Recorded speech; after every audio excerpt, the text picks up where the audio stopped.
Vamos em frente, ainda falando sobre a bandidagem no Brasil. O governo federal contratou uma empresa em nome de um laranja para fazer obras na penitenciária federal em Mossoró, onde ocorreu a fuga de 2 presos ligados ao Comando Vermelho na semana passada. A informação é do Estadão, que afirma que a companhia tem faturamento anual de 195 milhões de reais, mas seu dono no papel é um beneficiário o Brasil, do auxílio emergencial que mora na periferia de Brasília. Olha só, a empresa tem faturamento anual de 195 milhões de reais. É a empresa contratada para fazer obra num presídio de suposta segurança máxima. E quem é o dono da empresa? Está lá recebendo auxílio emergencial, como se fosse um cidadão de baixa renda. Talvez seja, justamente, é isso que está sendo colocado pela matéria. Ele é o laranja. Simplesmente tem o nome dele lá. Mas quem toma conta é outra pessoa. Vamos continuar aqui resumindo a matéria. O contrato foi assinado em abril de 2022, quando Anderson Torres era o ministro da Justiça e Segurança Pública do governo Bolsonaro.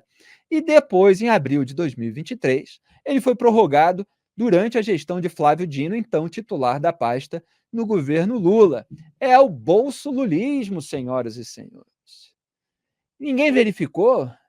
Quer dizer, um núcleo de reportagem de um jornal tem mais condição de verificar esse tipo de informação do que o sujeito que está ganhando lá mais de 40 mil reais por mês como ministro da Justiça e Segurança Pública. Precisa fugir 2 presos do Comando Vermelho, de uma das facções criminosas mais perigosas do país, para que isso venha à tona. Os contratos foram firmados por meio dos respectivos setores que cuidam de presídios no Ministério, sem a participação direta dos ex-ministros. Aí, vamos analisando parte por parte. Imagina que você foi colocado no cargo de ministro da Justiça e Segurança Pública. O que qualquer pessoa de bom senso entende? Que tem que cuidar da segurança pública. Então, qual é, assim, o primeiro questionamento? Talvez o segundo, se ocorrer mais um, a pessoa. Bom, eu preciso me preocupar com o quê? Com os criminosos mais perigosos do Brasil. Onde a gente sabe que estão os criminosos mais perigosos do Brasil? Eu estou falando aqui do crime organizado armado. A gente sabe que eles estão no presídio de segurança máxima, né? Antes de haver fuga e da gente passar a falar de suposta segurança máxima. Então, assim, qual é um dos meus primeiros papéis ao assumir um cargo de ministro da Justiça e Segurança Pública? É checar se a segurança nos presídios de segurança máxima realmente está máxima. É o básico. É o papel primordial de um ministro de segurança pública. E aí você não, tem aqui, veja bem, um setor responsável por cuidar de presídio, mas sem a participação do ministro. Passa ali para aquele setor assina aí, ó, tem um contrato lá com um presídio de segurança máxima, onde tem bandido do Comando Vermelho e tal. Deixa aí, meu secretário assina aí qualquer coisa. Depois ele fala: a gente fechou aí alguma coisa, então nem fala nada, nem dá satisfação, o ministro nem sabe, ele está mais preocupado em dar tuitada no X, né, no antigo Twitter, em fazer lacração em rede social. E aí acontece tudo isso, e quando a gente vai puxando a pena, vem o galinheiro todo, né? Havia uma série de sinais, e existe a suspeita de que uma das reformas realizadas tenha facilitado a fuga dos presos. Procurado pelo jornal, o Ministério afirmou que vai acionar os órgãos competentes para realizar uma rigorosa investigação sobre a empresa em questão. Será? Será mesmo que vai ser rigorosa essa investigação? Se ela compromete o próprio governo Lula, compromete também o governo Bolsonaro. Mas o contrato foi renovado pelo governo Lula. Então compromete os dois. Anderson Torres já está comprometido até o pescoço, né?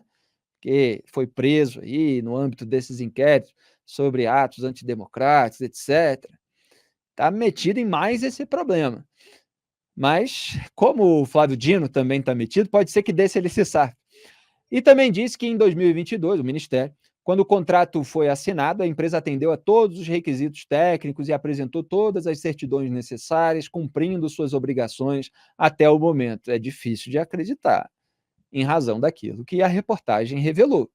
Quer dizer, não conferiram quem é o dono, não conferiram o mínimo, não fizeram um background. Para que existe a Agência Brasileira de Inteligência? É para monitorar adversários políticos, é para fazer espionagem, não pode eventualmente contribuir aí com a checagem de background?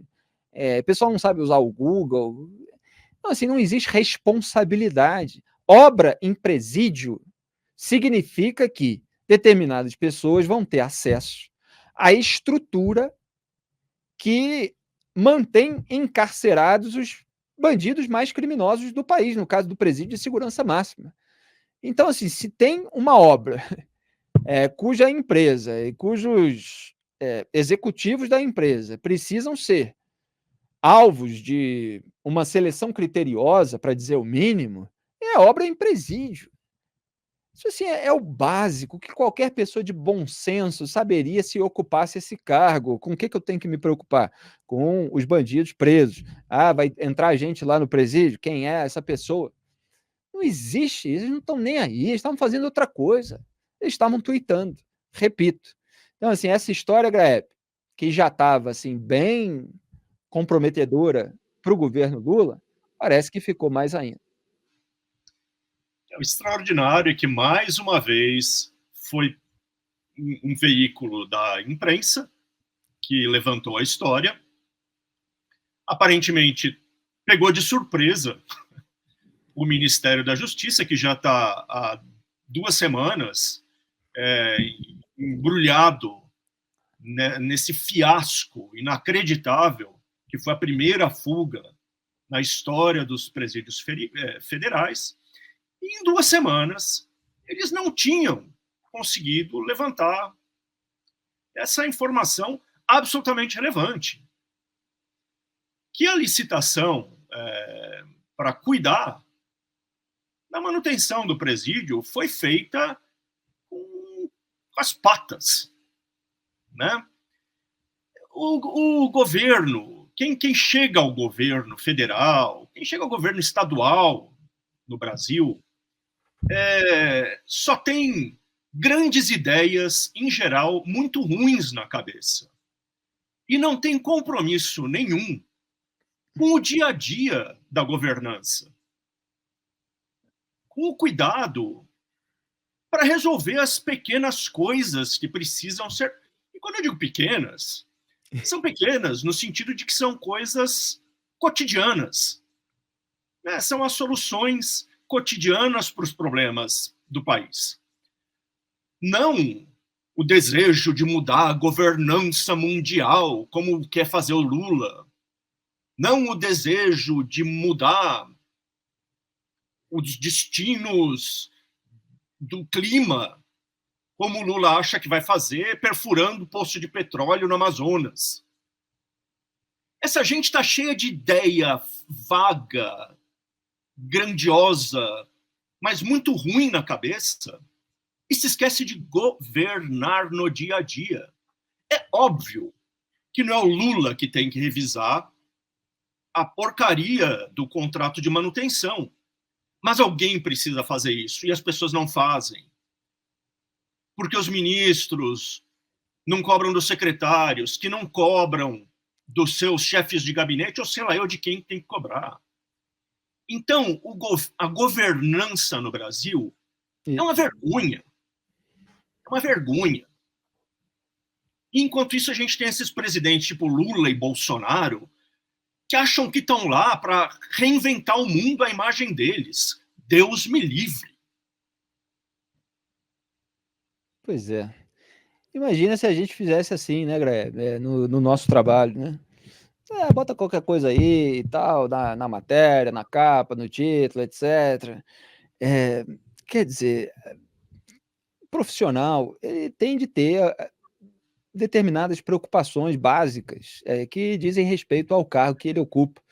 Mas, para isso, a pessoa precisa ser qualificada moral e intelectualmente. E o nível moral e intelectual das pessoas que chegam ao poder no Brasil tem sido muito baixo. Aliás, até refleti à luz da literatura a respeito disso no meu artigo que eu publiquei ontem, logo após o Papo Antagonista, e eu tinha anunciado. Quem ainda não leu, leia. Obrigado àqueles que repercutiram aí, comentaram Belo artigo, bastante. Felipe. Obrigado, Graeb.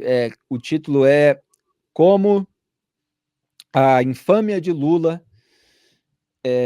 Como é que ficou o título? Como a infâmia de Lula marca a tragédia brasileira. Como a infâmia de Lula marca a tragédia brasileira, e em determinado momento eu passo a refletir sobre a ascensão dos malfeitores, né? Porque cita Rússia, cita Venezuela, cita Hamas, cita isso tudo, fazendo ali o contraste das falas do Lula, mas fazendo uma reflexão cultural mais profunda, citando o livro O Arquipélago Gulag, e, enfim, analisando as questões nas suas minúcias. Hoje o debate público ele é muito superficial, é uma gritaria de militância. A gente mostrou aqui para vocês que o próprio conteúdo das falas do Lula e dos petistas e dos seus assessores, ele não remete a nada da realidade, né? Não tem um episódio específico, não há nomes, não há localidades, não há nuances, absolutamente nada.